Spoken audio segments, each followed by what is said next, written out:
Good afternoon and welcome to NCUFM's 10th anniversary edition. That's Education, rather Symposium. I'm your host and Dewey James Sawyers. This year marks the 10th anniversary of NCUFM, and the celebrations are being held under the theme, A Decade of Growth. The story continues. Now, NCUFM is Jamaica's first and only education and wellness station and has been serving Jamaica for the past 10 years as a commercial radio station. The theme of today's symposium is Unlocking Education, Creating 21st Century Leaders. Welcome to those of you who are joining us on the YouTube channels NCU TV Jamaica and East Jamaica Conference, Facebook at NCU 91 FM, NCU TV channels 188 and 617, and to those of you listening on NCU FM 91.1, 91.3, and 91.5. Now, this afternoon's program is sponsored by the Ministry of Health and Wellness, the Jamaica Information Service, the Ministry of Labor and Social Security, Jamaica Customs Agency, Stewart's Automotive Group, Victoria Limited, and Nova Technologies. Today, we'll be discussing the online teaching and learning platforms. So we're going to be talking about virtual education today, opportunities for entrepreneurship and innovation, as well as the mental effects that online learning has on the parties involved or the stakeholders involved. And we're also going to be looking at some law issues relating to COVID-19. Now, we have some persons in studio with us today who will be engaging in conversation about these areas. We have with us Dr. Donna Brown, Dr. Jason Winto, Mrs. Ingrid Peart-Wilmot. Now, Associate Professor and Director of Education at the East Jamaica Conference of Seventh-day Adventists, Dr. Donna Brown. She is on my extreme right. Beside her is the Chair of the Department of Behavioral and Social Sciences at Northern Caribbean University, Dr. Jason Winto. And we also have with us Chief Monitoring Officer for the Jamaica Teaching Council, Mrs. Ingrid Peart-Wilmot. Thank you so much for joining us this afternoon. It's good to be here. That's Likewise. great. That's great. Now, COVID-19, the pandemic, has resulted in an unprecedented educational disruption in the Caribbean, and this has caused school closures. And school closures have left over 7 million learners and over 90,000 teachers across 23 countries and territories in the Caribbean grappling with the new reality of distance learning. And for Jamaica, there is no exception. So we're going to be looking at the Jamaican context today. And the first question I'm going to be asking is for Dr. Brown. As a professor, Dr. Brown, what have been some of the challenges that you have faced, as well as your students? Thank you. Now, with this pandemic, we have to understand, first of all, that as human beings, we like to interact with each other. And so the very first challenge is the fact that my students are not able to be with each other, to share with each other in a virtual space, see each other. So that in itself poses a challenge. When I see them, when I can talk to them, when I can touch them, it enhances learning. And so the students, when they get on the platform and they can interact, they can talk to each other, but they can't see each other, then some of them do have a challenge with that. And not only that, there are some students who, believe it or not, even at the university level, the attention span is not what it is supposed to be, as if when you're having a face-to-face dialogue with your students. So can you imagine the little ones? There's a 7-year-old dad who spoke to me, and he said, I have done everything that I know possible to get him to sit down. From a teacher's point of view, teacher is frustrated. And when he tried to reason with him, the little fella looked at dad and said, listen, daddy, I zoom out, man. Because I want to be in a class where I can touch my teacher and where I can see my teacher. But I can't take teacher talking to me and I see teacher in a distance and teacher can only talk to me, but I can't touch teacher. It's the same thing with me as a teacher. I may not touch my students physically, but seeing them and being in their space, being with them can help. But thank God we are learning and we are discovering different ways and means of using the virtual platform to get it done because it has to be done. Okay, so we've touched on challenges. Let's talk about some of the benefits or advantages. The advantages that you have on a virtual platform right now is the fact that you can be at home, you can be in your office, you can be just about anywhere, and you are still getting the material in. You don't have to be traveling, you don't have to be rushing from one place to the other to get your lessons in. And with technology now, everything is recorded. Yes. That is a beauty in itself, because sometimes we learn differently. And so a teacher might be there teaching, and the student is not getting it. But that student can always go back and play it and listen to it. So that's one of the major advantages that you have, that even if I don't get it there and then, I can go back to it Yes. and listen. Storing of information is very critical. So apart from the fact that it can be convenient, you also have the fact that you can go back and retrieve the information, go over it until hopefully it sticks. Okay, so I just want to pause for a moment and say that for those of you who are watching on YouTube and for those of you who are watching on Facebook, we're going to invite you. We know you're not here with us, but we want you to engage with us. So we'd love for you to let us know where you're viewing from. And a little later, we're going to let you know when you can send your questions so you can also participate in the discussion. Thanks, Dr. Brown. So now we're going to move on to the increased demand of the work with online learning for students and for teachers. How can teachers ensure, this is for anybody in the panel to answer, how can teachers ensure that there is a balance between the coursework and the time that's spent teaching? Now, to add to that, to what Dr. Brown mentioned earlier, some of the challenges on how teachers in today's day and age can actually balance the coursework and the time. Personally, for teachers, put yourself in that position of your learner. Each task that you give, say to yourself, how long will it take to actually complete this task? Will I be required to spend a 12-hour time period? And if so, how can you divide that 12-hour over the course of 3 days or over the course of when the assignment is particularly due? So help your learners to develop that scheduling per se, so that it is that they can divide or manage themselves. Certainly in the online arena, what is happening now is that self-management is crucial, self-motivation.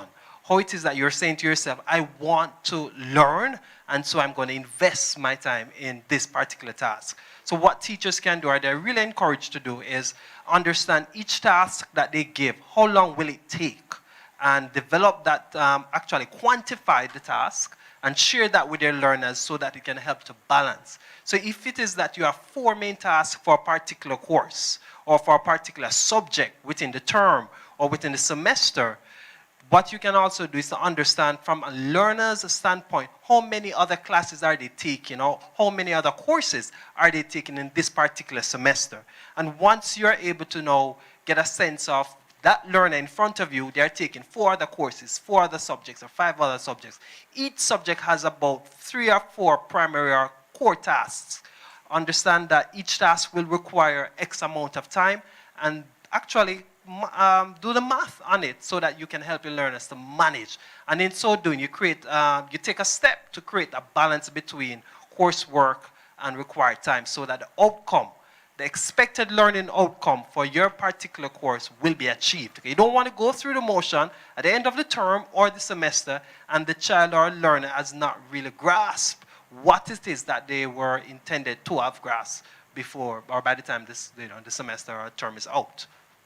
Okay, Mrs. Spirit Wilmot, in terms of the support that the teachers would have received to facilitate the online learning, what would have been covered so that the teachers could be able to strike the appropriate balance? All right, I think, good afternoon, everyone. I think what is very important is collaboration. It's really very important that we now we talk about the 4 C's, and we try to promote the 4 C's as it relates to our learners. But we want to say to educators, you practice that. You don't have to reinvent the wheel. You don't have to do everything all over. Do it with your colleagues. Network and support each other. Now, we would have made provisions for the actual training or empowerment, I'd say, because we're all learning. And so it's an empowerment session where, you know, we look at different learning management systems, but very importantly, we also look at the engagement tools. Because if you go in a space and, as Dr. Brown rightly pointed out, we can all get zoomed out. So if you're not doing things to really engage the students, then you're going to find that you lose them before you say hello. So what are some tools that we've looked at? We've looked at Nearpod, quizzes, Edpuzzle, numerous online tools. There's so many tools out there. And of course, there's fun Kahoot you can play. So the classroom in the virtual space does not have to be one that you endure. You can have an engaging classroom if you just take the time out to look at these online tools and platforms that will get you and the students where you want to go. And that is to have a 21st century classroom that's student-centered. Okay, so for the benefit of the persons who may or may not know what the 4 C's are that you made reference to, can you tell us more about those 4 C's? Right, so it's communication, yes? Collaboration, creativity, and critical thinking. Okay, thank you so much. So in terms of the students now, how are students being accurately assessed via the virtual platform? And that will take me to the 5 E's. So we're talking about the 4, right? And we're talking about the 21st century classroom. So gone are the days when the only way you know if a child has learned is when you do a summative test at the end of a term, or we're talking about formative assessment. So assessment is taking place from the engagement through to exploration, and it doesn't have to be in any particular order. You look at experiment, exploration, and assessment in itself. But throughout the lesson, you're assessing, and the platform, whichever platform you're using, as most persons in Jamaica would know by now, the ministry has invested in the G Suite for Education platform. And one of the beauties about that, if you get to understand and really can navigate Google G Suite, there's so many apps and extensions that you can use. And one of them that I really like is the fact that in the classroom, you can now put in place individual plans. So you don't have to send everything to all the students at the same time. You can select the students and what content you want to send to them. And so you get the whole practice of differentiation in place where no child is left behind. Yeah. And so if we really take the time, and the truth is, when we talk about education today, we're saying it's an ongoing process. We have to be lifelong learners. And if in no other era, we have to do it now. Okay. So schools have been closed for some time now, well, since March of this year. What do you think, I'm throwing this out to the panel, what do you think the readjustment process will look like once we are fully back to face-to-face instruction? Well. All right. For one, I think that we are never going to ever throw out the virtual space. Okay. I think persons have got to the place. Not all of us might be very comfortable, but most persons have got to a place where we recognize the value of online. Dr. Brown would have alluded to one earlier, of you recording your lesson, whether you're using Google Meets or Zoom, and students, you can go back to that. So the value of it, I think we are appreciating. We will never, ever be able to replace the social aspect, as I'm sure Dr. Winter is much better at explaining. But in terms of, access, Yes, we will always value that. And so I'm seeing a blended future. Absolutely. Certainly for me, at the tertiary level, we're within the department where we offer, 5 core programs: psychology, criminal justice, social work, guidance counsel. I am envisioning, we're saying, come within the next 2 academic years from now, we're going to have a pathway for face-to-face interaction. So if our students want to come to the university, you can come. But if you want to stay where you're at and pursue your degree program, certainly, because online programs are not new since the pandemic. Let us be clear on that. Yes, they have existed long before, right, whether live or not live, asynchronous or otherwise. But certainly, in looking at going back to a sense of normality as we knew it prior to March of this year, prior to 2020, I'm seeing where the adjustments are not going to be that difficult. Certainly, we have, as a people, not just globally, or not just locally, but globally, the issue of our ability to adjust, given the requirements of the pandemic, was so quick in terms of online facilitation going on throughout many countries now, where parents are supporting their children at home. So with a sense of going back to what it was before, I'm sensing a quick ease. In fact, just navigating areas of the streets, you see students in their school uniforms with the pilot programs that been taking place on the island in terms of back to school, where they're getting to really socialize. I'm looking forward to that era. I personally have 2 children, and my son, the 6-year-old, said to me recently, he said, "Dad, I haven't seen my friend, Javi, the case may be, in a long while." And he's a 6. And he's excited, just wanting to have that engagement with his friend. So the concern could be then, when they're back into that physical space, certainly you want to encourage social physical distancing, given the virus is still up and running. While that might have another layer to deal with, especially when you are dealing with younger children who are not necessarily self-controlled to understand that though they're back in the classroom, you still have to keep, that has to be, thought through some more. But certainly their readjustment, I am sensing, will not be as difficult as some persons may perceive. Because individuals are longing for that social interaction and connection once again. And just to add to that, just envision a set of grade 6 students or grade 5, as Doc said, seeing each other after a long time and seeing the different masks and all of that. I am sure one of them going to go and say, "Lend me your mask, no, man. Let me try it on, man." Because they're children. So we have to anticipate that kind of reaction. Don't care what we tell them at home. I don't care we preach it. We just have to make up our minds that they are going to react that way because they are social beings. Okay, I can totally see that, Dr. Brown. What would it be like for you? Because you had mentioned that you also enjoy the social interaction with your students. Okay. So what do you think the adjustment will be like for you? Well, for me as an individual, I know that I'm looking forward to it, to be real honest, because I love to interact. I think interaction for me is critical. And so just to be out there and to see them, seen for me physically, because I see them on the platform, but then just to see them physically and to know that they're okay, I am looking forward to that. And in the same breath, I just want to take time out to affirm the 4 policemen from Belfield police station, that ray of hope on Monday night. I don't know, while I was watching the news and I saw what they did, it was like physically I was at Belfield. And I saw the children coming and mommy getting the shoe on and all of that to take them to the police station, and they had a little corner.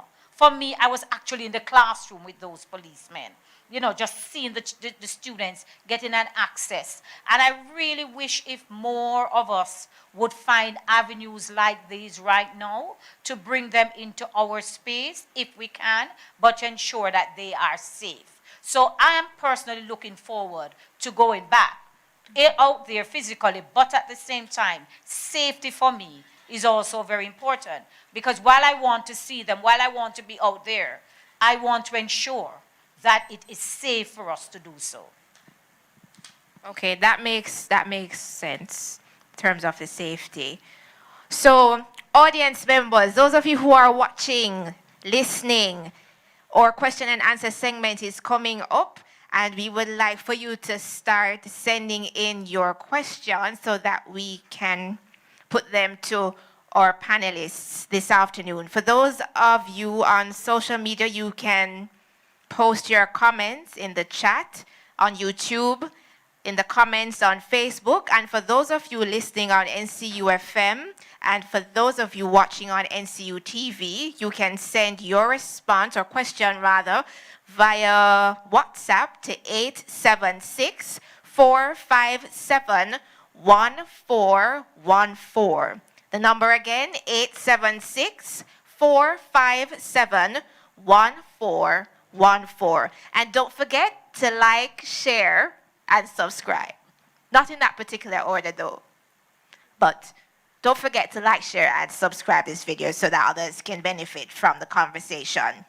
Mrs. Ingrid Peart-Wilmot. So we want to go a bit more in depth in terms of the support that was provided to teachers. As you had indicated earlier, it's a learning curve for everyone involved. What has the Jamaica Teaching Council done? I know that you've been conducting sessions, and it covers different categories of teachers. So we have special needs, the teachers who caters to the special needs students, and we also have teachers from the private institutions, and we have the teachers from the public sector or public system. Tell us more about the support that was provided or is ongoing for the teachers. All right, so as it relates to training and getting teachers to confidently navigate the virtual space, I suppose we could rightly use a mantra, no teacher is left behind.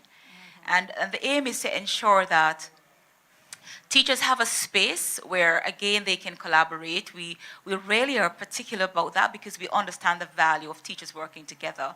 And so in most instances, though we offer empowerment sessions synchronously, we do so also asynchronously in the Google Classroom and other learning management systems. But we mostly use the Google Classroom at this stage based on the investment that the Ministry of Education would have made in this platform. And what we have, we are not just doing training for them to be able to navigate the classroom, but we also want to ensure that they're empowered to engage the students. And so we look at functions, things that you can do to have an engaging lesson. We also look at assessment. How do you assess your students in a virtual space where you can get meaningful response that you can use this data to really drive your decision? So though we would have been offering, and this we started since the closure, the physical closure of school in March, we started as early as the following week to offer these online sessions synchronously in Zoom and Google Meets, and also asynchronously using the platforms. So we look at the different tools, as I said earlier. We look at how you navigate the space. How do you really utilize the space so that the ultimate outcome, which is teaching and learning and student outcome, we get the maximum out of that. This is something that I really have to pause to commend our teachers. I see teachers who are so resilient. I see teachers who want to learn. It's like this amazing attitude that I have to say to our Jamaican teachers, kudos. You are doing a significant, such an excellent job that many times people don't really understand or value our educators. But I think that parents are now really seeing the worth and work of our teachers, and just to see how much they want to learn. As soon as you open a Zoom room, you can be sure it's going to be bursting over, just overflowing with teachers wanting to know more. I want to also commend our teachers at all levels, from the infant all the way to the teacher training institutions, to the colleges, just the kind of interest they take in wanting to be empowered so that they can be the best teachers for their students. And so we look at, all that it takes in this era to ensure that our teachers have our support. It's not just the space also online where they come. Teachers have their facilitators that they will reach out to after their sessions.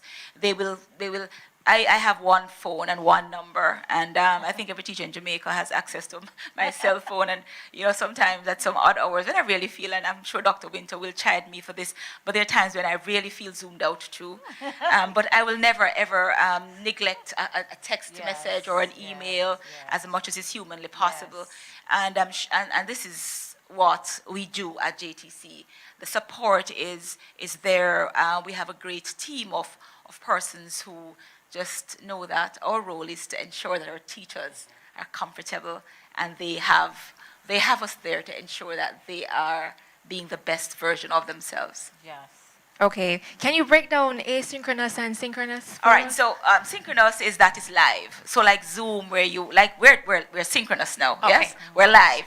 Asynchronous means that afterwards you have it there. It's taped. We can go in the classroom and the work is posted there. That's all there is to it. Okay. Yes. All right. I'd like to. So we were talking a little earlier, and you were sharing that there are several applications. You said you had mentioned 25, I think it was, that the teachers would have been exposed to in the training for the students. I want to get an idea of what the training is like for the teachers who cater to the special needs students. Because that would be different from the regular online space for the other students. What's that like? All right. So one of the things that we would be doing, we try to do smaller groups. And there are students who are other-abled. And so what we do is to engage the parents too. So it's not just making that provision for the teachers, but also engage the parents so they can better support the children. And there are applications that, like JAWS, we try to use in settings like those, the closed caption. And we have smaller groups for teachers and students and parents who have these special needs. We don't do those on a large scale where normally, for example, we're now doing the G Suite for education. We don't do those in large groups. We do class by class. We might take 8 teachers. And the truth is, I'm learning from these teachers, can I tell you? Because there are some things that I did not even know that exist. And so we're learning together. Okay. How important is the role of the teacher to the overall success of the students as well as for the readjustment process? Okay, let me take a shot at that one. And let me create the scenario. Go back to March, April, when the kids had to stay home and you had, put the teacher aside just now, and you had the parents assuming the role of teachers for a day or two. Parents out there, I'm speaking the truth. You went crazy. You went crazy because you learned to appreciate the role and function of a teacher. The teacher is like the crazy glue that holds the education system together. So with what is happening, all of what is happening, the teacher is at the center of the paradigm, keeping it. Because without committed, dedicated teachers, as we just learned, and the training that they have been getting, we would not have been where we are today. Many of our kids would just be at home since March. But hats off to our teachers who just believe that we have the positive energy to run with whatever is there and to conquer the virus in terms of getting the students up and running. Because the teachers have been behind the children, so much so more that some parents saying that the kids seem to be working hard at home now than when they're at school. And so I think that the teachers do play a very critical role, and we are extremely grateful for the training that they have been getting, the motivation that they have been getting, and teachers who once upon a time, when you talk to them and you say, no, we have to go to Google Classroom and we have to learn Zoom and all of that, and they were like, today, they're just, oh, what are you talking about? What next for us to learn about? And then it's not only the teachers alone, you know, the parents them that once upon a time had an issue. Parents out there, I'm talking the truth. Now you just go and put up the tablet and call the child. Come, class is ready. Yes. And once upon a time, you couldn't even turn it on. You know, We get in there. if I can quickly add to that too, the teachers, and certainly at the tertiary level, what I find for the teachers within the department, and the Department of Behavioral and Social Sciences, is that you come with a sense of energy. It does help with adult learners, that energy that you bring to the classroom, your organization skills. As much as Madam Wilmot spoke to the issue of differentiation, even in the online arena, it's very important that you are conscious of that as teachers. How it is that as university faculty, you're saying, okay, during my live sessions, what it is that I'm going to do that will cater to the visual, to the auditory, to the kinesthetic learner, even while you're miles apart. And so hats off to our teachers or faculty members at the university level, and whichever university it is, whether on the island or elsewhere, that energy that you take to your classroom in those live sessions, your organization, and also being sympathetic towards your students and empathetic, both. Being able to put yourself in your students' shoe and say, okay, your learner had a connectivity issue, an electricity issue, a data issue. What it is that they are saying to you, you can reach out to them and say, it must be difficult.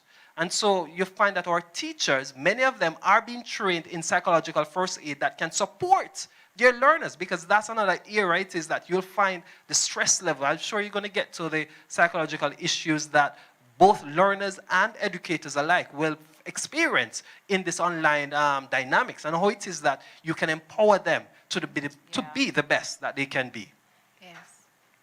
May I also add that I strongly believe that no country can be better than its teachers. And so if you are looking at an economy that you want to grow, if you want to look at a country that's going somewhere, look at the quality of your teachers. Okay. So now I want for us to look or talk about rather online etiquette within the virtual space.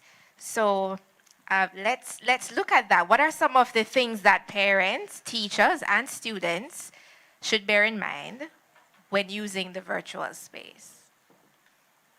I think the first one is turn your camera and mic off if you're not. Yes, I've had some. Well, we've seen some bloopers interesting things that we of sorts. Yes.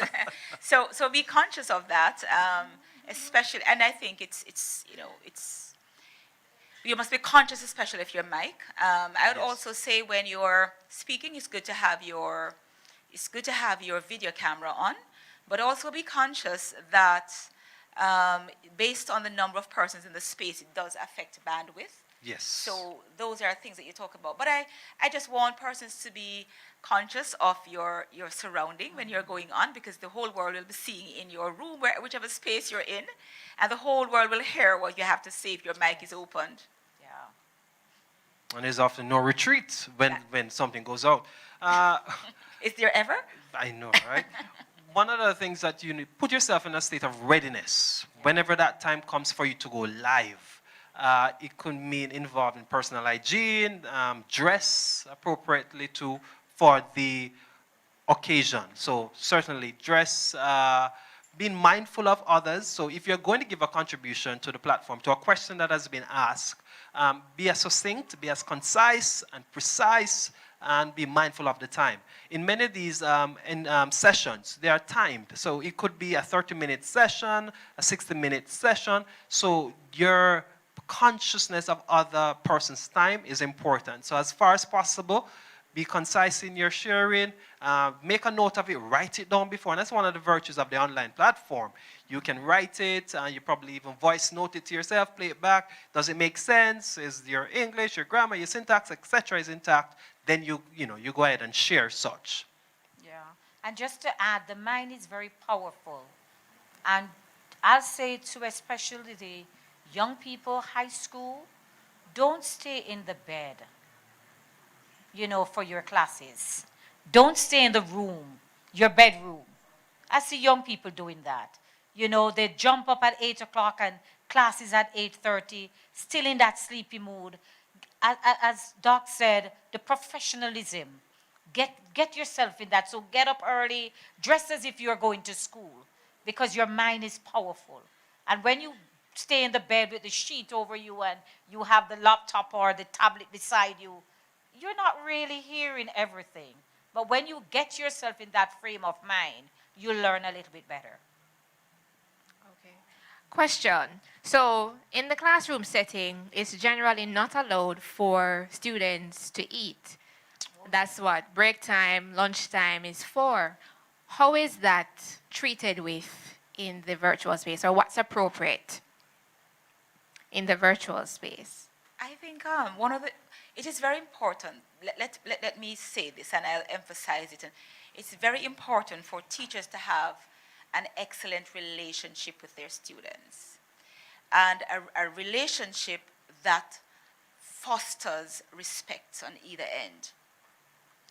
Whether you're in a physical space or a virtual space, you have your rules and your standards. Yeah. But it's not one that you're going to be autocratic about, because all students have to do is shut you out, and it's very easy to do that now. Yes, turn your camera and your mic off and move on. The reality is, we now have a choice. Gone are the days when, let's look at it, your students come to you, you have to go searching for them now. When you set your standards, and you set your standards with your students, not for them, and it doesn't matter what age, give them that level of responsibility. Let them own their learning. Let them want to be in your class. You set the guidelines together, because you might ask me not to eat, but my reality is that in an effort to do all that I have to do and be in your class at a certain time, I am going to be late, or I'm going to stay and eat. Is it that important? So I don't think that we need to look so much at, the traditional do not eat at this time, do not drink at this time, as opposed to what is the standard that you want to establish to what is the outcome that you're expecting, and how do you get it? Okay, thank you for that. What are some of the challenges that are being experienced? Dr. Brown would have touched on some of these earlier. What are some of the challenges that are being experienced psychologically, Dr. Winter, as a result of this new normal? One thing that comes to my mind, and certainly hearing from students at tertiary level, is that issue of fatigue and anxiety, that there's an increase in those emotional experiences. When we look at, again, outside, coming back to that a bit, but on a general sense, as a people, we are developing a greater appreciation for mental health services and providers because of COVID-19 and how persons are responding to being isolated at, whatever age you are. And so we have gotten to a place where we're saying to our people, wellness is not just physical wellness, and the importance of psychological health or emotional health.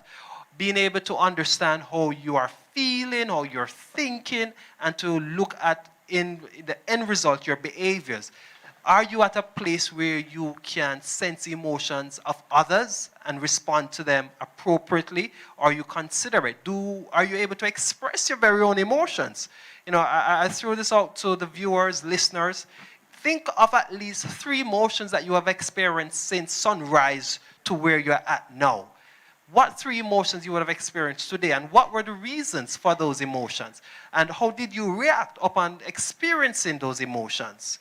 Did somebody get hurt in the process of you responding or reacting? Or better yet, we could even get into the difference between responding and reacting, because there is a difference where it involves being informed. When you respond to something, you have given it some processing. And so it is that I say, in the present times that we're in, going into this online platform learning, your ability to manage the demands. Again, many of our learners are spending considerable amount of time sitting in front of that screen without breaks. And that then creates physical fatigue. You're looking at the issue of not being able to concentrate, to think clearly. And those are mental health issues, are mental health conditions that you'd want to tap in quickly and not let it fester, so to speak. And so if it is that you can appreciate, are you processing the information? Are you thinking logically and clearly? What's your stress level? What are your anxiety levels? Again, being that you're on the platform, on the online platform, many individuals, and I encourage clients whenever, or my students as well, go on Google and search for an anxiety test. So just a general screener. Do that and sense where you're at. And so once you can put in perspective that you're not at the point or place that you ought to be, then take the necessary actions to create a change. Okay. All right, so we're going to, at this point in time, take some of the comments from our viewers online. So we want to see what's happening in that space. So from the NCUFM text line, we have Bubbles listening from cool Old Harbor. Tessa in Thompson Town, Clarendon. Latoya from Kingston. We also have Dorothy Simmons tuned in. Karen Taylor. Karen Taylor says, the flipped classroom via online platforms is long overdue. We are way behind globally. And Tisha Lynn Francis, she says, I am a middle school principal in New York City. I am inspired by the ways in which Jamaica is trying to keep students learning through this pandemic. When you reopen schools, will parents have the option to continue remote learning for their children? For example, children with comorbidities. So we will get to that question a little later, but she has expressed that she is inspired by the ways in which Jamaica is trying to keep students learning through this pandemic. And the flipped classroom is one of the elements of the blended approach that Jamaica is utilizing. Remind those of us who are familiar, and for those of us who may not know, about the blended approach. Mrs. Ingrid? Okay. All right. So we're talking about both physical and online.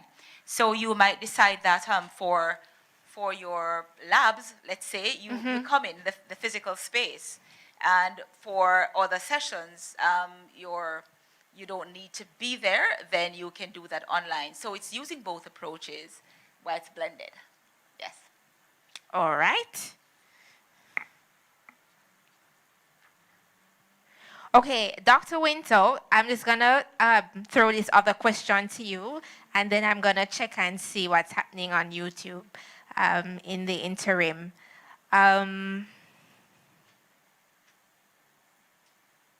What are some of the socio-economic factors that have been affecting the online learning process? We know that there are some students who are in rural areas, so Absolutely, they have yes. been affected in a different way from the other students.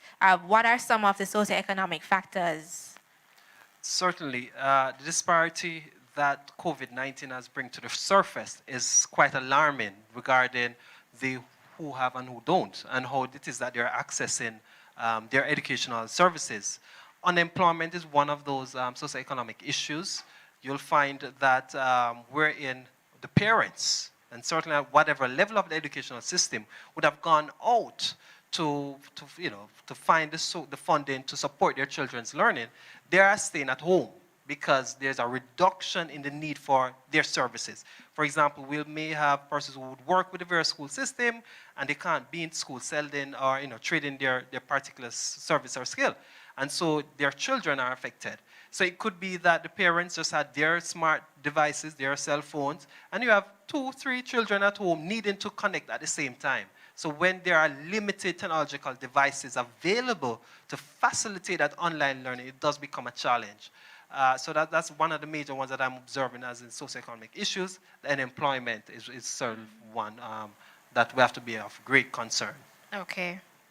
All right. So I'm on YouTube at this moment, and I am seeing that we have Georgia Bryan from St. Anne, Hermine Foster Smith, Maxine Anderson, Colleen Harriott. We have someone viewing from Spanish Town, that's Joan Murray, Marva Burrow from Toronto, Canada, Karen Morrison from Kingston, Maxine Anderson from Houston, Texas. We also have Nad Arm from Point Hill, St. Catherine, Utilia Nemad, Venus Bramble, that person is viewing from Montserrat. Welcome. Thanks for joining us. And we have Lascelles Forsyth agreeing with Dr. Brown. The comment is, yes, Dr. Brown, our little children have learned, show and tell, and to share. I have imagined that scenario also. We also have Karen Taylor saying that she would love to see churches and businesses extending their facilities to children in their surrounding communities who have no Wi-Fi access at home and offer day and or evening classes. We also have Frank Joseph Daniels viewing. Not sure where this person is watching from, but thank you all so much for tuning in. We do appreciate you joining us, and we just encourage you to like, share, and subscribe this video, and to continue to send your questions. We will be fielding your questions a little later. So we're encouraging you to send your questions so that you can continue to participate in this discussion. Now, Dr. Winter touched on the fact that some of the students may have to share devices, share assignments.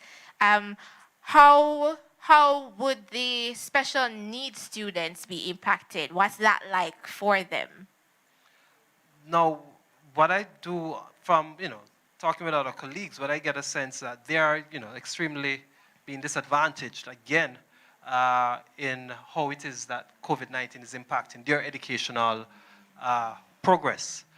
What I do understand is, and especially in our local context, with the case of shadows being provided for a number of children throughout our educational system and elsewhere in the world, I know the impact of COVID has caused some shadows not to be in place, and so schools are physically not in, so shadows are not at the school to provide the support to the learner, and so children with special needs are greatly affected.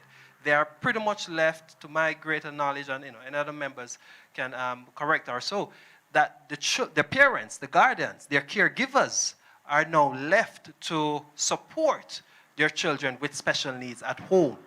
And what we'll find is that these caregivers, guardians, they too have their share of demands. Some are still working and have to be juggling child care, not just child care, but the financial impact of having someone else at home who will need that special training to support whatever the special needs are, because it's on a spectrum. It can range from a mental health condition or a physical condition. So there are particular grave concern for parents, guardians with special needs children, that they are not pretty much left behind in such a time like this, where, again, disparity relating to socioeconomic issues, unemployment, the educational levels of our parents.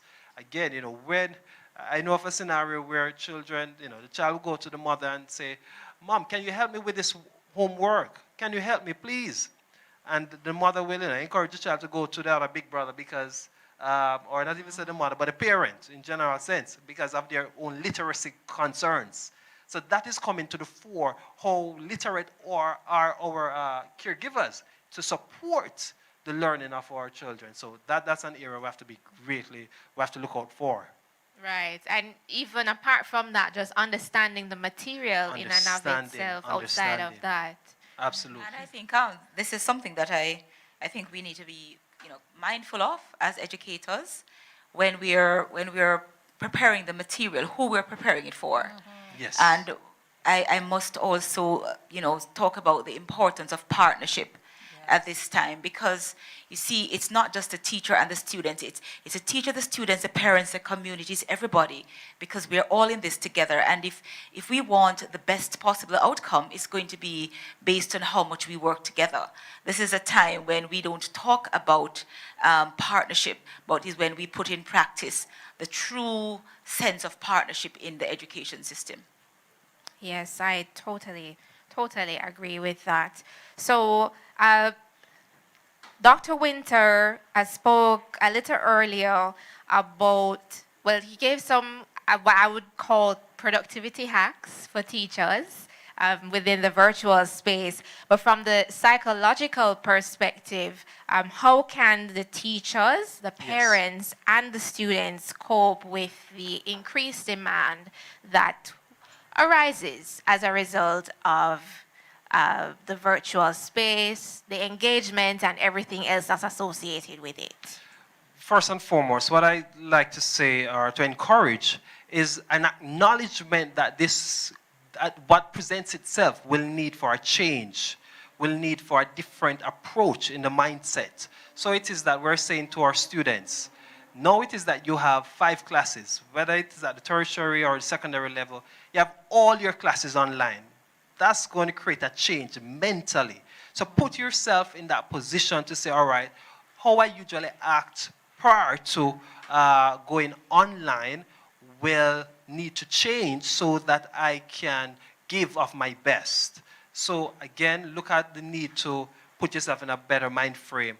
So one, again, you want to talk about, from the student standpoint, I encourage persons, be interested in what you're studying. Don't just go through the motion. You're doing this course because it's a part of, or you're doing this subject as is required. Encourage yourself, motivate yourself that you're involved in, what are the outcomes? How will it benefit you personally? So start with that self-assessment. What's your attitude like? How will this course particularly benefit me? And in doing at least, starting there can certainly put you far away to get the best out of the online arena. Okay. Dr. Brown, do you have any suggestions based on your personal experience? Okay, thanks for that question. I think we need to laugh a little more. It might sound strange, but sometimes we find a mountain before us. And we wonder how we're going to get through it. But if we develop this sense of humor, we know that we can do it. And that is what I like about the teaching profession. If you have a teacher who can't laugh and don't have that energy, then it's going to affect learning. And this pandemic has really caused us to be creative, to think outside the box right now. And even with the frustration that is happening around, and I heard Dr. Winter alluding to that, the stress level is so high. I heard a mother saying to her teenage daughter, you just eat down the place like Chichi. And I was like, but you could hear the frustration. Yes. Because they're at home. It's not like they're at school where they have set times so much for lunch. distraction. The distraction. So the more you put the food in, is the more the young people that they're eating because they're at home. So frustration is all over. But I always try to get my students to think that they can invent something to deal with the changes, because changes will come. And this pandemic has caused us to get online, something that was before us, but it was not that prevalent. Now everybody's talking about online classes, from down there right up to university. I don't know, how many of us in the studio right now, or maybe out there listening, can identify this for me, changes? You know what they used to call a viewmaster? Maybe you're too young for that. What's the viewmaster of Dr. Brown? School or Sunday? I was trying to get a picture to carry just in case. But a viewmaster, you know, we never had cable and those things. We had what we call a viewmaster, something that you put to your face, you know, and you get some little thick strips and you put it in there and you would strike down and you peep through the viewmaster, 2 little holes like this, and you peep and you could see some pictures, right? Okay. Wait, oh man, I should have taken one. Yeah, I like my students to look down the road and they see that. And we line up as kids just to get a view and to see the show. Somebody out there listening, please tell me that you know what a viewmaster is. I do. Yeah, thank you. Okay, let us know in the think I do. comments, please. Yes, In the please, chat, somebody let us help. know if you know what that the little viewmaster viewmaster is. there and you lined up. If you have a Today, photo as well, please yes, share please, send so we it, can find see it. Yes. But what do we see happening today? A change. Kirk Lewin spoke about that kind of change and how people respond to change. I get my students to understand that in my days, I couldn't talk about this because that was what we had. But while we had that, people were inventing things. Yes. Because the time will come when you will need it. And so instead of sitting down and wondering why this is happening, I say to them, become a part of history then and start thinking, because the world is not going to remain the same way. And I'm happy you said that, and I think it's a nice thing to segue into. Yes. Because the idea of not even thinking about a box, Yes. and saying to educators, don't see a box. You're not thinking out of a box. Just see a classroom with no borders. Yes. And get your students to be innovative and creative, Yes. but also understand that passion is contagious. Yes. Yes. So if you go without that and you go lackluster and it's going to pass on to your students. Yes. Sure. So you have to now be so enthused about your lesson. If you're teaching a lesson and you don't want to be in that class, why should They the know. child So want be to be everything. there? Yes. And they know. Yes. Let's take a question. Let's take a question because we're right up to the point of transition. So this question from Tishalyn Francis. When you reopen schools, will parents have the option to continue remote learning for their children, for example, children with comorbidities? Yes, I can say that already we are putting plans in place because there are parents that have actually indicated to us that even if the ministry should say go back in January, they rather to have their child or their children at home. So as educators, we have to be proactive and we have to be flexible and we have to think, because we can't say, no, you have to bring everybody because we can't. No, we have to look at the blended approach and begin planning.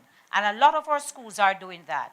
They have the plan waiting, so as soon as we get the green light, we're ready to go because we have to cater for everybody. And some children just won't be able to go back to school.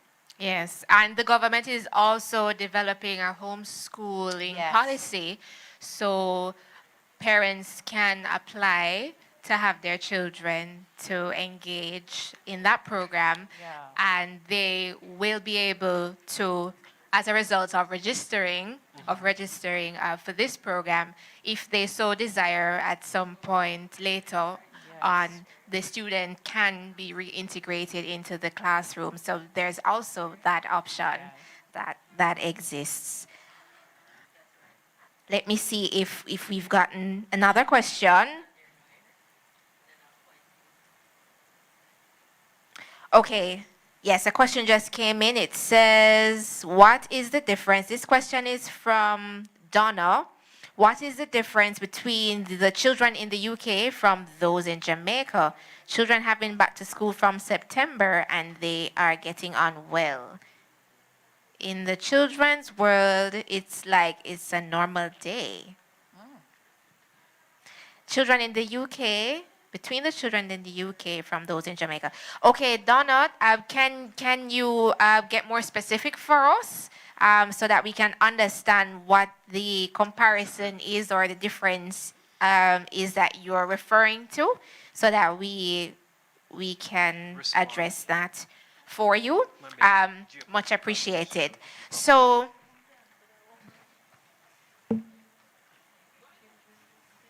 all right. Can we take another question? All right. So let me just do a little check on YouTube. Let's see what's happening over on YouTube. I'm heading to the East Jamaica Conference YouTube page. In the live chat, let's see what we have here.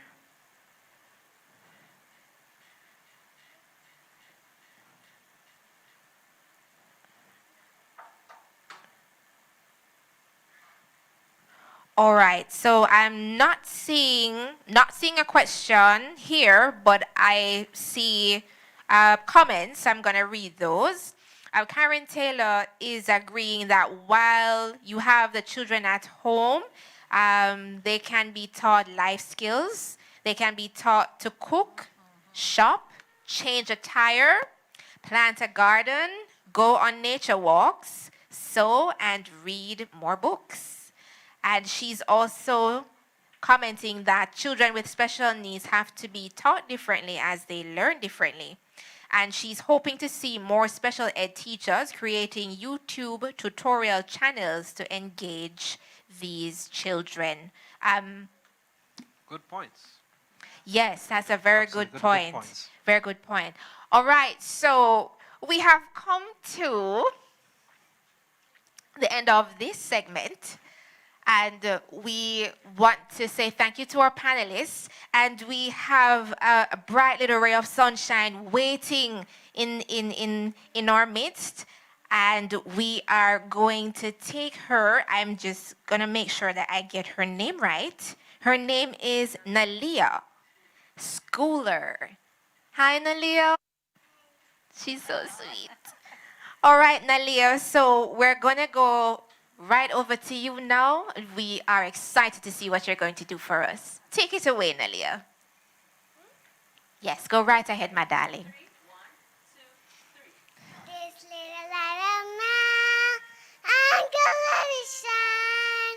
This little light of mine, I'm gonna let it shine. This little light of mine, I'm gonna let it shine. Let it shine, let it shine, let it shine.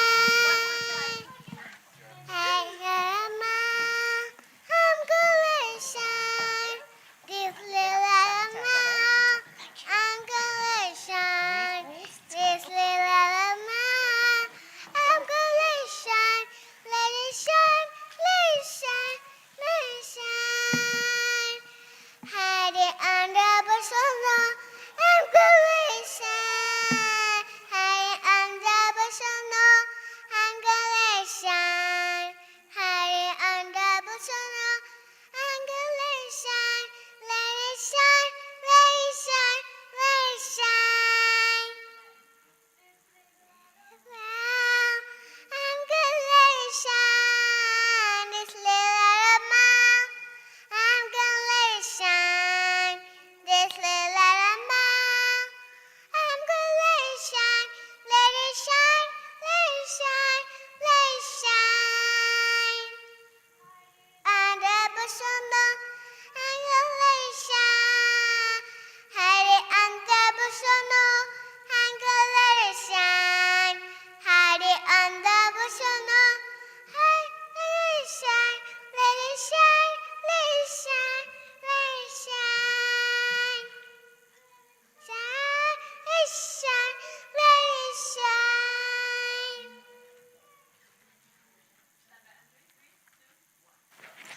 Thank you so much, Nalia. You are such a ray of sunshine, so beautiful. Thank you so much, my darling. So we are continuing our discussion this afternoon. We're talking about virtual education this afternoon, 21st century learning. And during the first segment, we had with us Associate Professor and Director of Education at the East Jamaica Conference of Seventh-day Adventists, Dr. Donna Brown. We also had a chair of the Department of Behavioral and Social Sciences at Northern Caribbean University, Dr. Jason Winter. And we also had a Chief Monitoring Officer for the Jamaica Teaching Council, Mrs. Ingrid Peart Wilmot. So we looked at psychological health. We also looked at what's happening in the virtual space as it relates to teachers and students. And we're going to be looking at a few other elements within this segment. Before we do that, though, we want to just take a moment to highlight our sponsors for this afternoon's program. We have support from the Ministry of Health and Wellness, the Jamaica Information Service, the Ministry of Labor and Social Security, Jamaica Customs Agency, Stewart's Automotive Group, 12A Victoria Limited, and Nova Technologies. And we are going to be speaking with Mrs. Carla Ann Harris Roper and Mr. David Harrison for our second segment of this afternoon's program. And we're going to be looking at the opportunities that would have presented themselves and will continue to present themselves as a result of the crisis, because there's always an opportunity within crisis. So there is an opportunity for innovation and entrepreneurship, and there are some legal aspects that we are going to be looking at as it relates to COVID-19.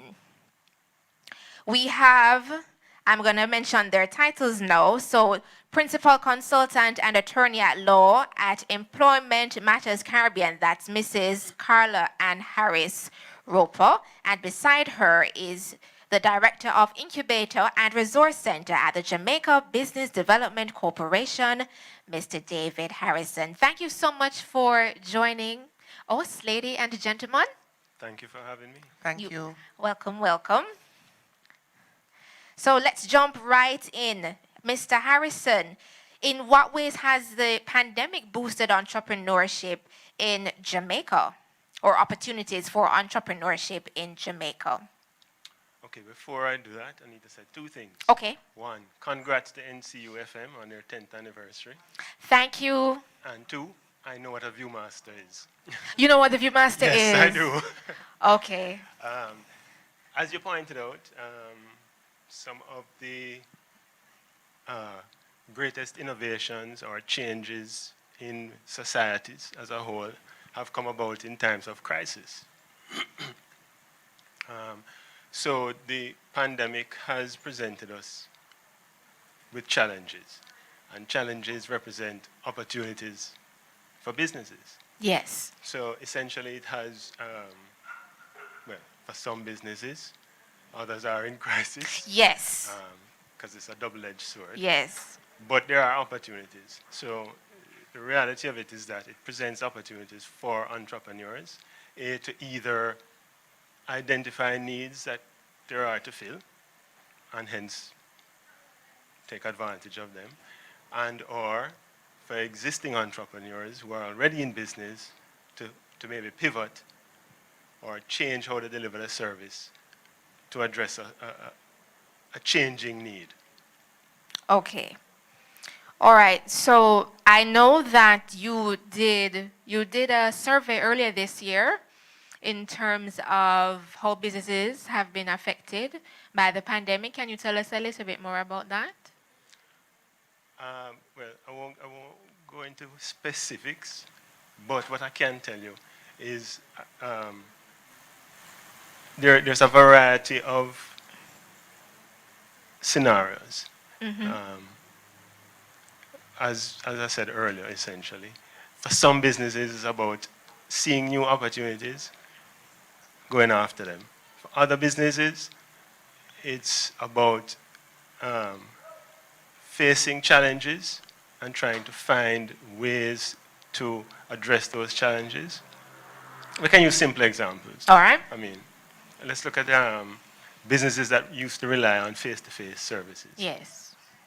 I mean, a nice example of a recent one is, to call a name, Palace Amusements pivot now to going back to drive-in theater. Right. I mean, they literally had no business. Their business was just gone in the snap of a finger, or the implementation of a curfew, whichever way you take it. I lost a good thought. Anyway,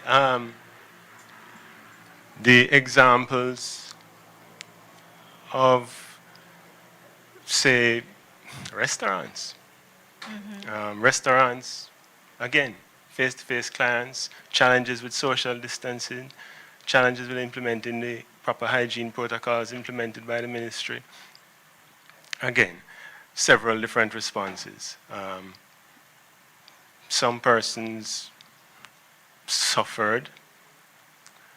Some had looked at menus, how to amend their menus to make it more amenable to delivery services. Had to look at how can I deliver when I never used to deliver before, which presented opportunities for entrepreneurs as well, because there were those who saw that as an opportunity and said, well, listen, maybe you don't have a delivery service, but I can help you with delivery. So there's an opportunity for me to offer you a service that you never had before and help you to reach clients who are no longer willing to get up and come into your establishment. So there were, like I say, it's a host of scenarios and a plethora of challenges that people face. And the challenges themselves present opportunities for others. Technology firms, IT solutions, theaters, production companies that would normally have the theater or you know, television and so on, also now have an opportunity to help persons who are offering conferences who are now forced to take them virtual. Right. So production companies now have a new revenue stream, you know? Right. So there's a wide array of situations and opportunities, and as I say, Okay. challenges bring opportunities, opportunities bring business. Yes.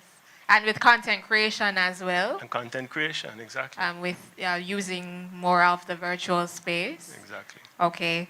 Apart from those, are you seeing other goods and services that are in high demand as a result of the Okay. pandemic? Okay.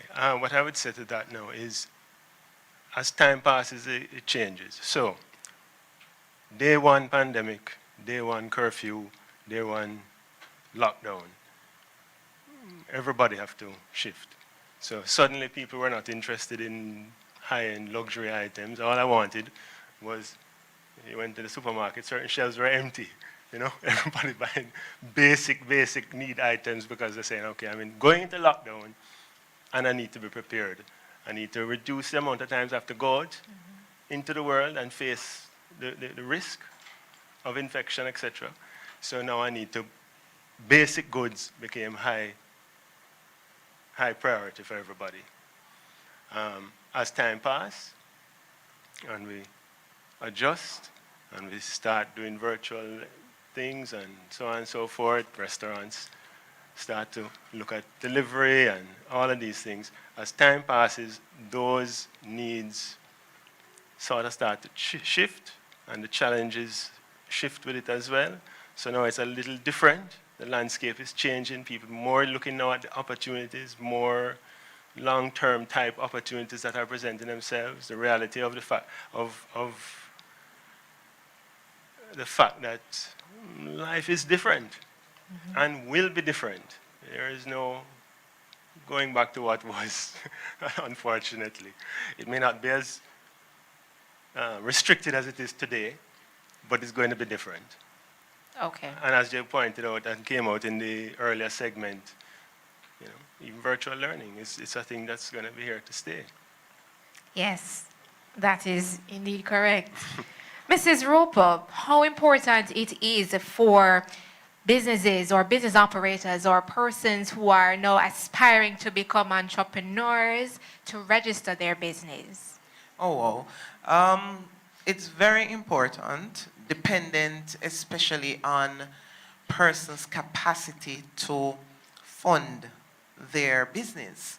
So I have some colleagues over by the company's office of Jamaica, and I think I heard also a report that since the pandemic, they have had a number of businesses that have been either registered as limited liability companies or as a business name, or even partnerships have also come about. When you have that legitimacy, if you will, of a business, you are able to approach funding institutions. So you can go and, seek loans, for example, with your financial institution to shore up your business. You can list it on the stock exchange to also get persons to invest in your business by buying of shares. All of those apart, and it also helps you in terms of, not flying below the radar of the taxman. So you get various benefits while also contributing to national development. So I plug for the COJ and my colleagues over there, Miss Ramlogan and Miss Leon, they have a very good team there that can help persons. And I think we can do that online now. Yes. Yes. Yes, that facility is actually available, so you can do that. What? But before, Yes. yeah, Yes, sure. Go right because ahead. those are all valid points, eh? And unfortunately, we're in a culture where people tend to want to shy away from entering the formal economy. I don't know. Well, okay, we know why. But some of those reasons are no longer valid, eh? A lot of those reasons are no longer valid. Tax thresholds are at levels now where a lot of people can register and still pay no tax and then benefit from that which the formal economy has to offer. I mean, which is a lot. You can, for example, access services that the government offers through the Jamaica Business Development Corporation. Yes, sir. Which are free. So I may have segued, but I didn't want to do that. But when you come, one of the first things that we set you on is a path to formalizing, if you are not. That's an important part. But beyond accessing our services, recently with the pandemic, there were offerings from the government, care packages and so on. And Yes. people who are not in the formal economy missed the boat. Yes. So there are lots of things and benefits to be gained from being within the formal economy, in addition to the access to financing, and there's credibility. Yes. There's a certain level of credibility that you bring to the table once you're registered to your customers, to your suppliers, to your employees. Yes. Mrs. Ropo, what would persons be liable for if they don't register their business? Well, that's a very interesting question, because there are many obligations that attach to you as an employer, notwithstanding whether or not you register your business. So the labor laws are applicable, notwithstanding if your business is registered at the company's office or as a partnership. It still applies. Lots of statutory obligations. Your requirement to remit your NIS contributions and your NHT contributions, things of that nature, would still apply to an employer whether or not they register the business. Yes. All right. Mr. Harrison, you mentioned a while ago that the JBDC assists persons who would have started their business to be formalized if they are not. What other programs, what resources actually do you have as an agency that can help persons to gain access to the benefits that you and Mrs. Harris Roper mentioned earlier? Okay. Well, we have a host of services, but the essence of it applies to all MSMEs. At whatever stage of development they are, there's a program. So if you're not registered and you're at the point where you maybe don't reach the registration, you have a product, idea, or you see a need in the marketplace that you think you can fill, and you want to know, what do I do? The basics. Contact JBDC. We're there. We start from that level.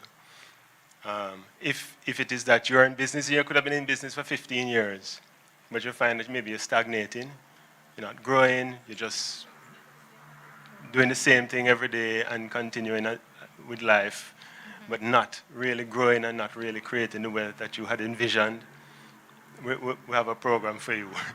We can help you to identify what it is you're doing, how you're doing it, whether you need structure, whether you need advice, whether you need to look at your strategy, whether you need to look again at your market, whether you need to look at how you're doing the business, if you're producing something, how it is that you're producing it.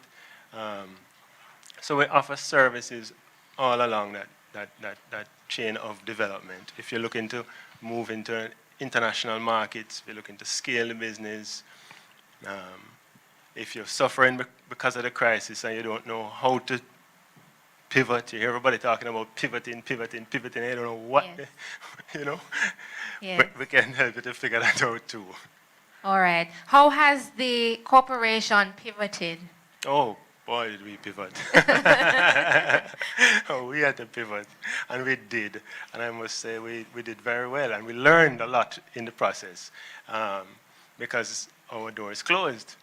So we had to open the windows and so on to let people in via Zoom and so on.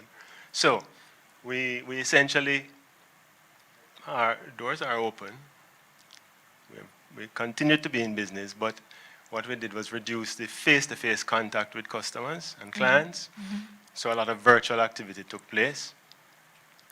Face-to-face activity still does take place, as is necessary in some instances. But we did a very, very impressive pivot, if I say so myself, in terms of reaching clients and our customer base through delivery of workshops. We had maybe, I've lost count of the number of webinars and sessions that we hosted. We were hosting on average 5 a week. It opened up a channel, really and truly, and had us reach clients in some instances that maybe we weren't reaching before. Okay. So the awareness of what it is that we're doing and what we offer has increased significantly. I was in a meeting this afternoon with my colleagues, and a particular, looking at our strategy and targets and so on, and there was a target for last year to deliver a session on research, and we barely got any support, and thought, okay, so maybe people don't appreciate the need for research. Well, they did one this year, but they did it virtually. And instead of, say, 30 people showing interest, they had hundreds of people showing interest. So it wasn't necessarily that there was no interest in the subject matter. It was how it was being delivered and how we got to the people and our ability to reach them. So our pivot, we had our annual employee engagement conference virtually this year, well attended. Again, in a setting similar to this, where we set up our little stage and production people came in and we did the thing, and it went wonderfully. Last week we had Global Entrepreneurship Week, again, a whole week of activity, all virtually. So, I mean... Okay. What has the response been like to the webinars? Incredible. I mean, it is incredible. The number of persons we've reached is really amazing. Okay. And where can persons access? So, yes. Well, we're on all social media platforms, Instagram, Twitter, the Facebook, LinkedIn. The webinars, I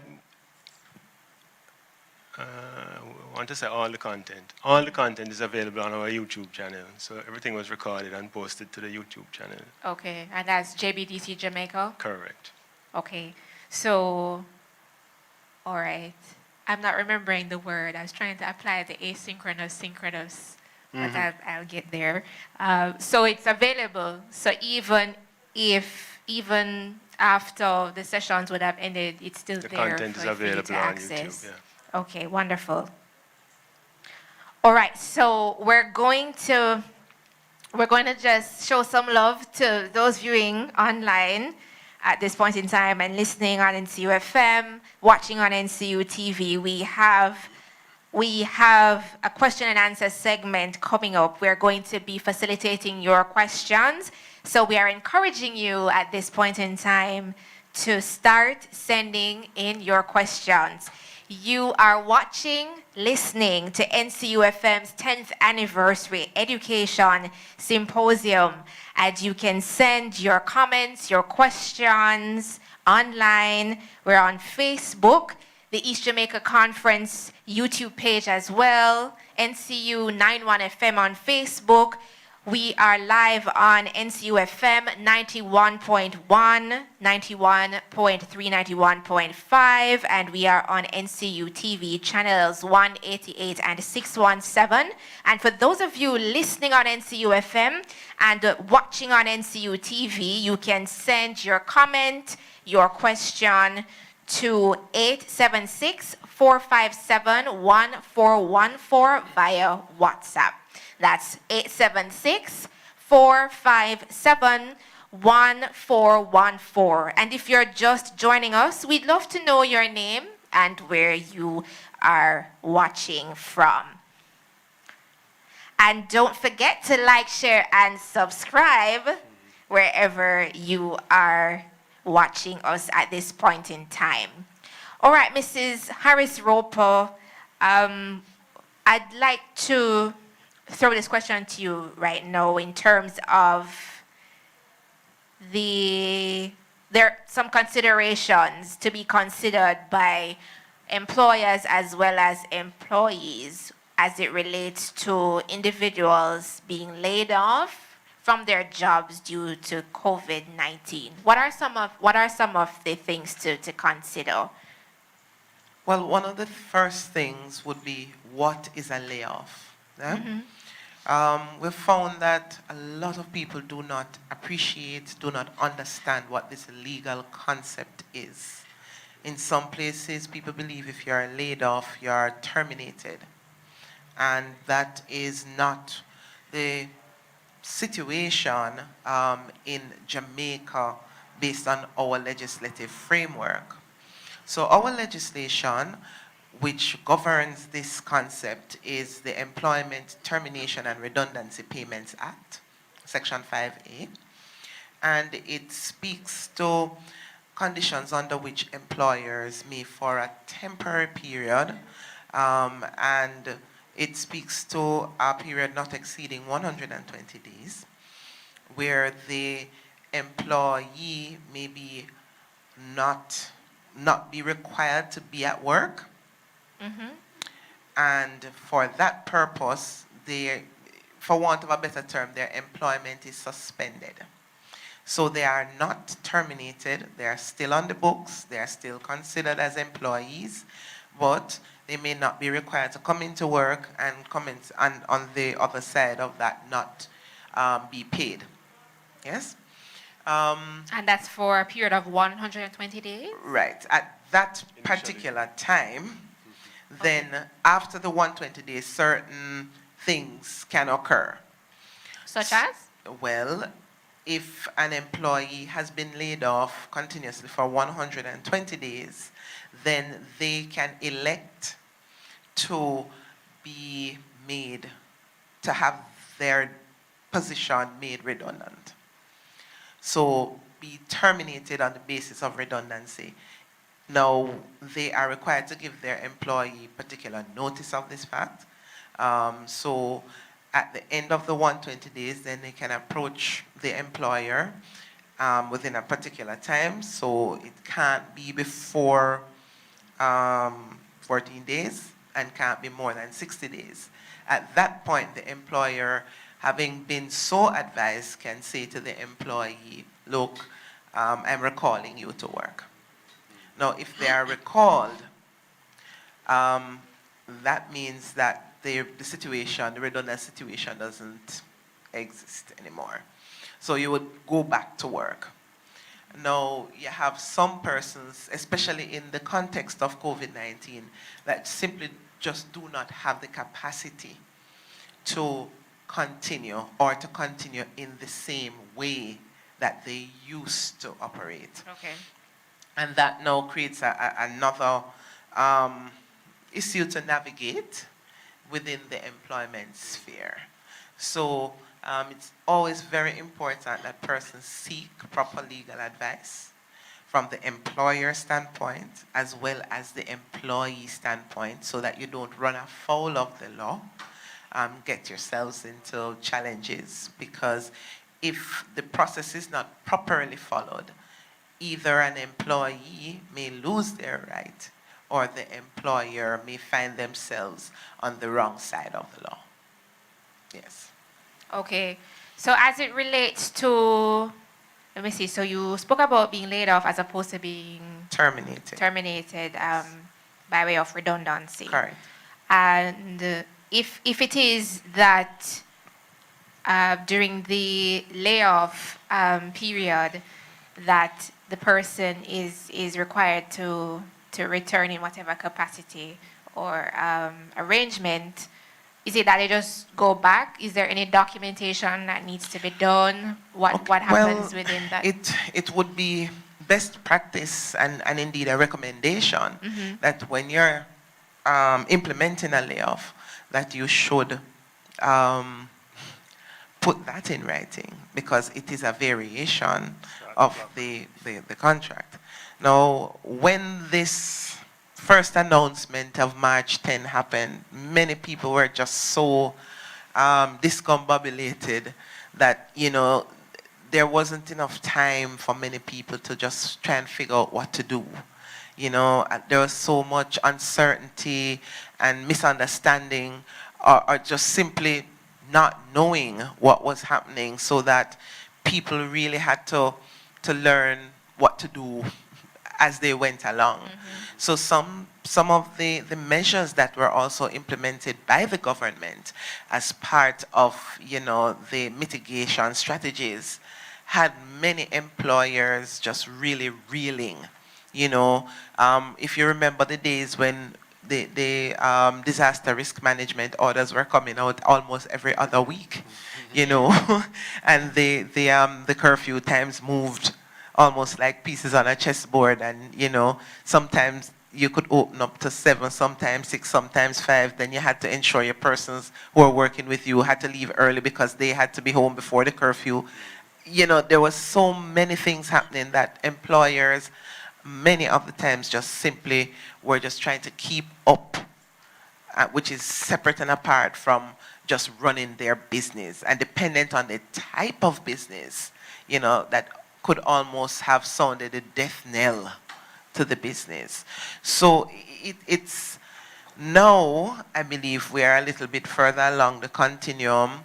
Persons have been taking advice. Persons have, revisited their business plan and their business model, and have, started to reorient how they operate. So I guess it's similar to your pivot. We have persons working from home, working remotely. You have shift swaps. You have, various variations, flexible work arrangements. Some people come early and leave by 1. Some people come at 12 and leave at 6. So, the agility of business, and by implication, how that impacts employment relations, has evolved very quickly, and had to, by virtue of, the evolving matters that we have had to deal with, and how the legal structures address that has also, people have become more aware of what are the implications and have sought to structure their business as accordingly to ensure that they are not, they're not in any challenges, and they are being fair to their employees. Okay.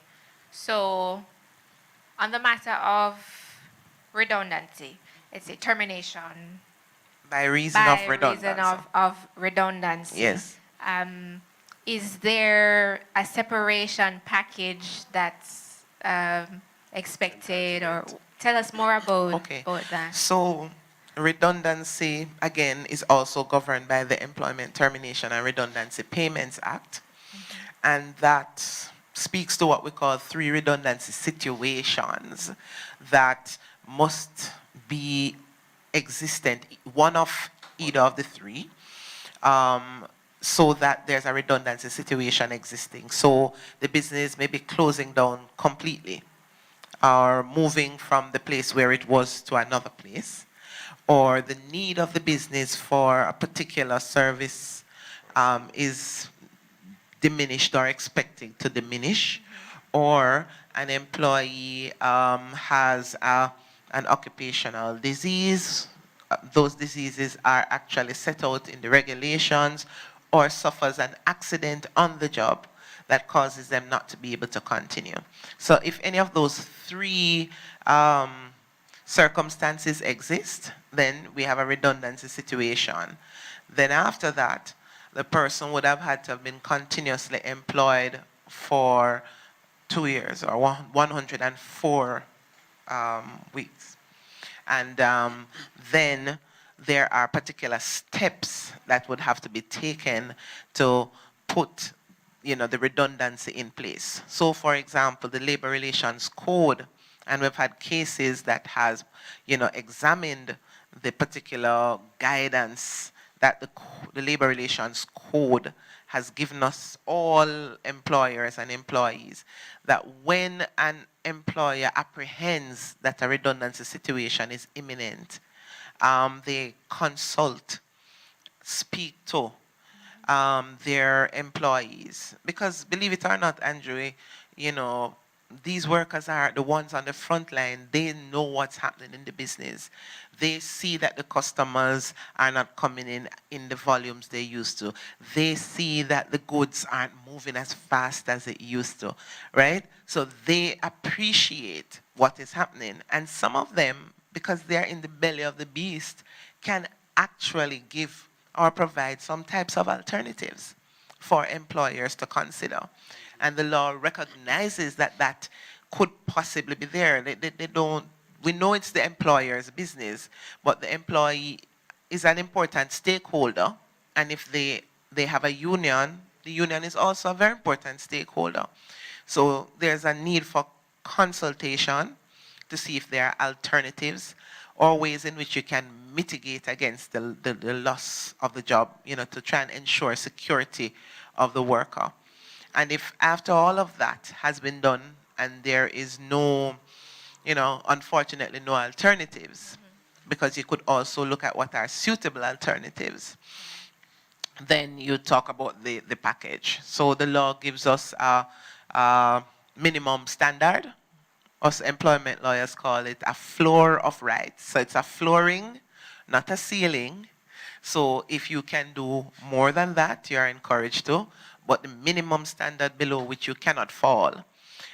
So for each year of employment, the employee would get 2 weeks pay for each year up to the 10th year of employment, and thereafter 3 weeks pay for each year. And of course, that is coupled with notice, and the notice can be either they work out the notice or there is payment in lieu of the notice if their employment contract so provides. Okay. How would you say the legal fraternity, how would you say that legal fraternity has pivoted? Oh, wow. She's putting me on the spot. Well, certainly from an administrative standpoint, our Jamaican Bar Association has really been trying to ensure that they keep in touch with the membership So they have migrated a lot of the offerings in terms of continuing professional legal development to online. This time of year in November, we would have all been checking up to Montego Bay for a time to meet up with our colleagues and to hear these, these new issues. And of course, we can't do that anymore. And so they have provided an excellent program, various topics virtually. And we've also had even, I think the general meeting was held online. Okay. So that is one aspect. The courts have also had to sort of pivot as well. So we are having opportunities to put in place various aspects of the court system. So we have put, for example, lots of case management, actually had a lot of our court proceedings online. One of my very good colleagues was called to the inner bar as a Queen's Counsel, and that was one of the first matters that was actually done virtually, both audio and visually. Okay. But, if we follow the CCJ, that has been going on for a long time. And of course, for our clients, we are meeting our clients virtually. Okay. Just before I came here, I had a meeting at the Ministry of Labor for conciliation, and it was done via Zoom. So, on my way here, I was listening, and as with education, I think with the legal profession, things will never be the same. I believe there's going to be a continuous review of how we have access to justice and how that is done. And, once we sort of refine and it evolves, I'm sure we're going to see maybe, a dual stream of how we manage that. I believe some aspects are still going to require face-to-face, but it is presenting a myriad of opportunities for us, and we shouldn't be afraid of that. Okay. Mr. Harrison, as it relates to partnerships, JBDC and partnerships with Formalization and any of the other business advisory services or a plethora of programs that you offer to assist the MSMEs.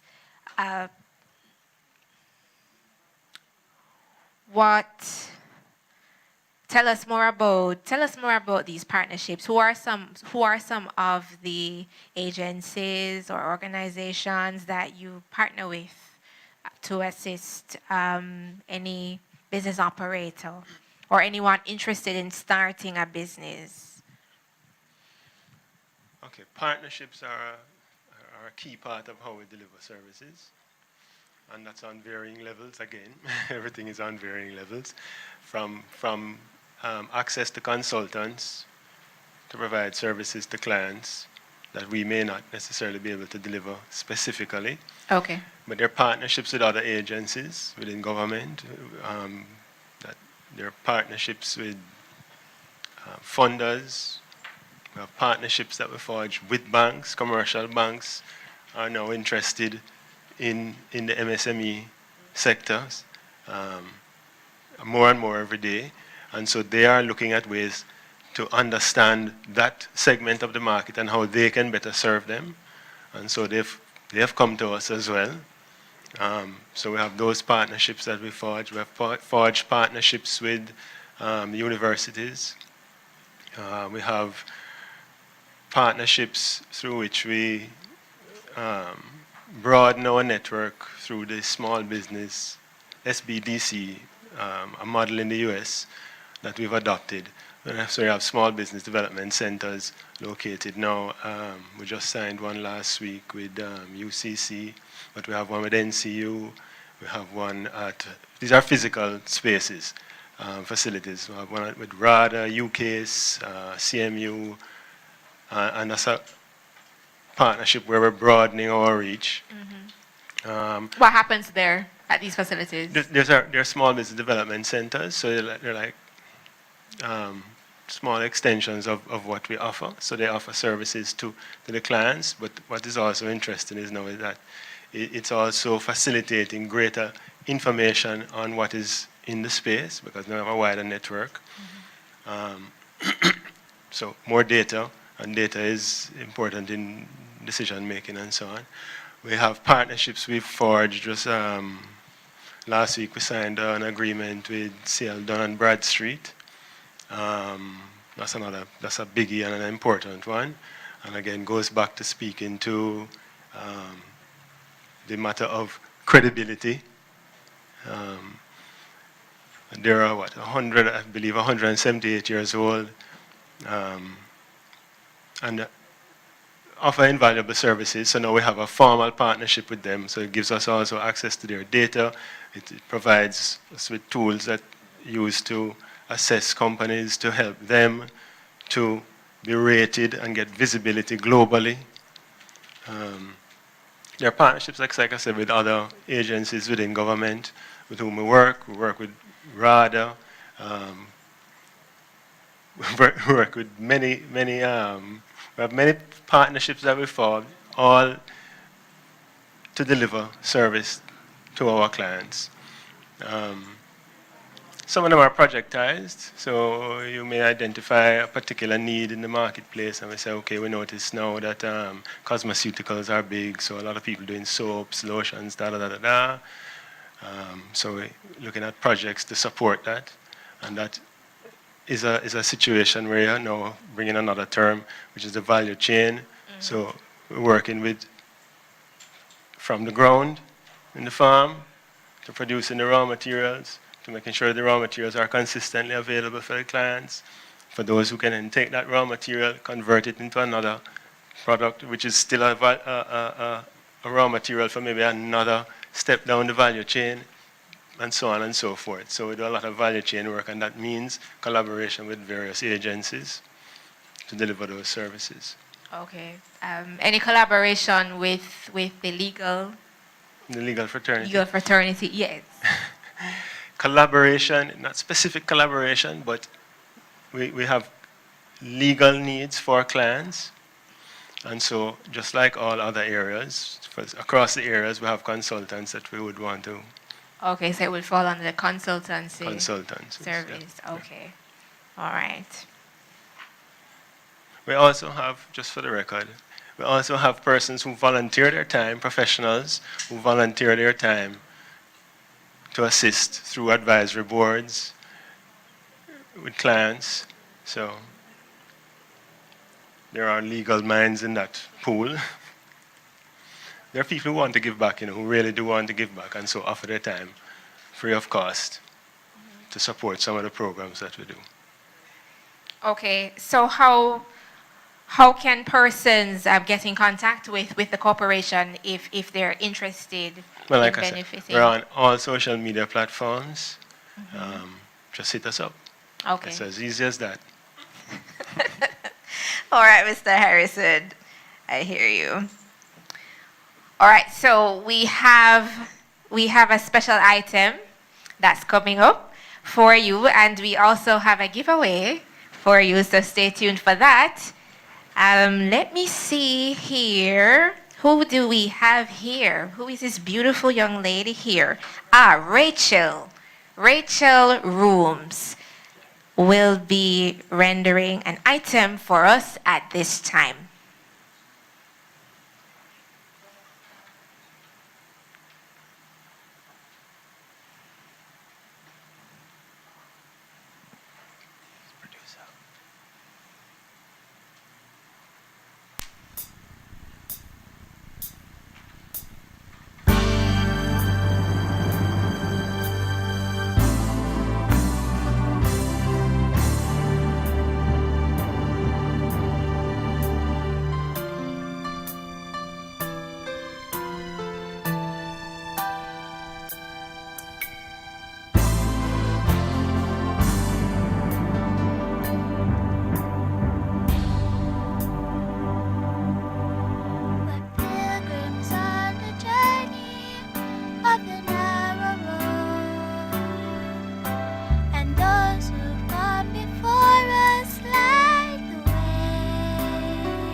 those who've come before us.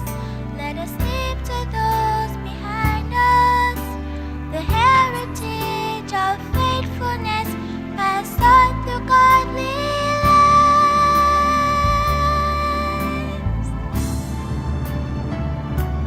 Oh, may all who come behind us find us faithful. May the fire of our devotion light their way. May the footprints that we leave lead them to believe, and the lives we live inspires them to obey. Oh, may all who come behind us find us faithful.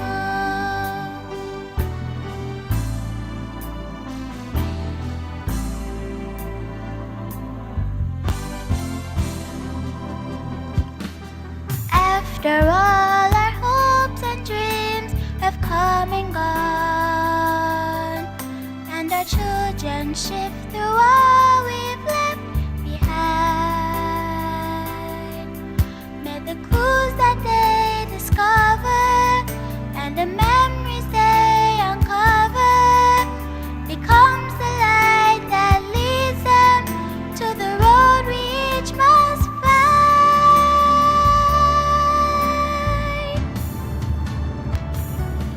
Oh, may all who come behind us find us faithful. May the fire of our devotion light their way. May the footprints that we leave lead them to believe, and the lives we live inspires them to obey. Oh, may all who come behind us find us faithful. May the fire of our devotion light their way. May the footprints that we leave lead them to believe, and the lives we live inspires them to obey. Oh, may all who come behind us find us faithful.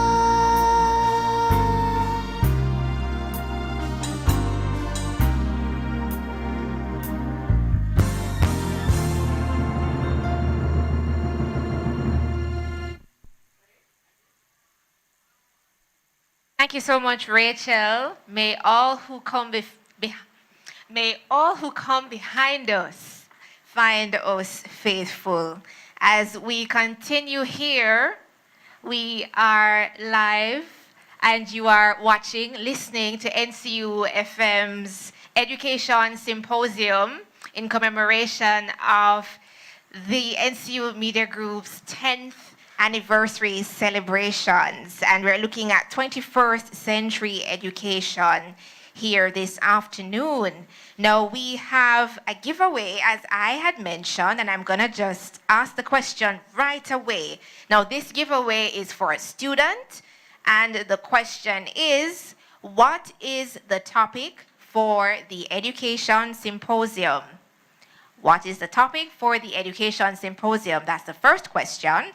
And the next one is, list any 3 panelists that participated in the discussion. List any 3 panelists that participated in the discussion. The prize is going to be a Samsung tablet courtesy of Nova Technologies. No one here is eligible to participate in this giveaway. This giveaway is exclusively for a student, and the winner will be contacted.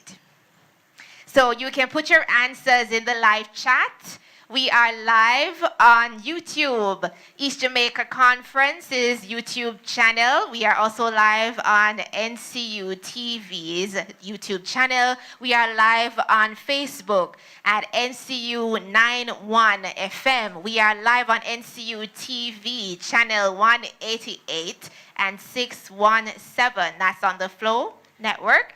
And we are also live on NCU FM 91.1, 91.3, and 91.5.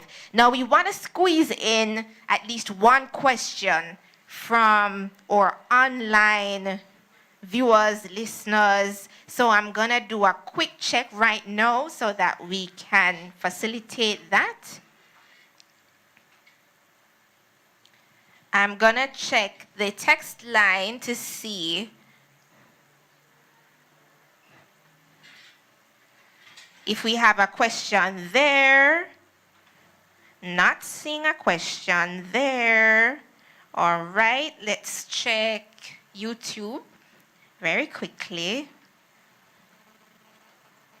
We're going to the East Jamaica Conferences page. We're checking quickly.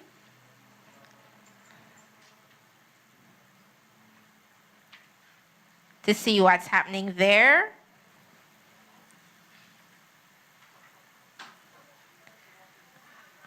All right, while that's happening, I'm going to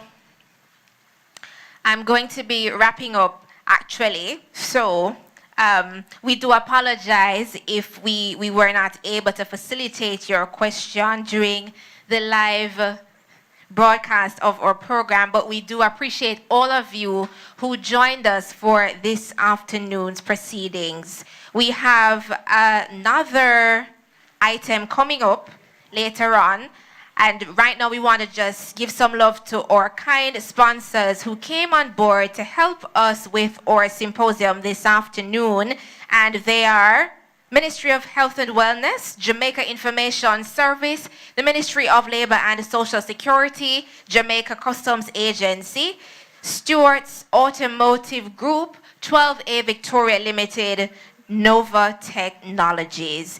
It is our hope that through this discussion you have learned more about how you can unlock your education and become leaders of the 21st century and beyond, and we do appreciate that you joined us this afternoon. We covered legal aspects, we covered opportunities for entrepreneurship and innovation. We also had a look at the virtual space in terms of the stakeholders and how they have been affected. That's the students, parents, and teachers. And I really hope that you learned something this afternoon that you can share with someone else. Now, on behalf of the entire production team, we want to say thank you to our guests for this afternoon. We had 5 persons participating with us this afternoon, and we want to say thank you to each and every one of them, as well as those who are sitting with me right now, Mr. Harrison and our legal representative here this afternoon. I'm your host, Anjui James Sawyers, and it's been a pleasure being your host for this program.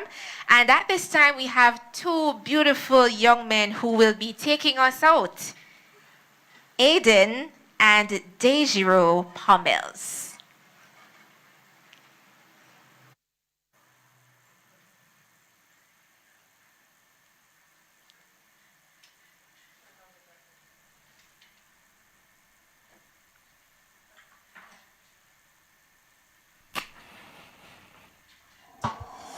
Na na na na na na na na na na na na na na na na na na na na. There's an ember deep within me, but it's only a little flame. But my faith keeps growing stronger, and it won't be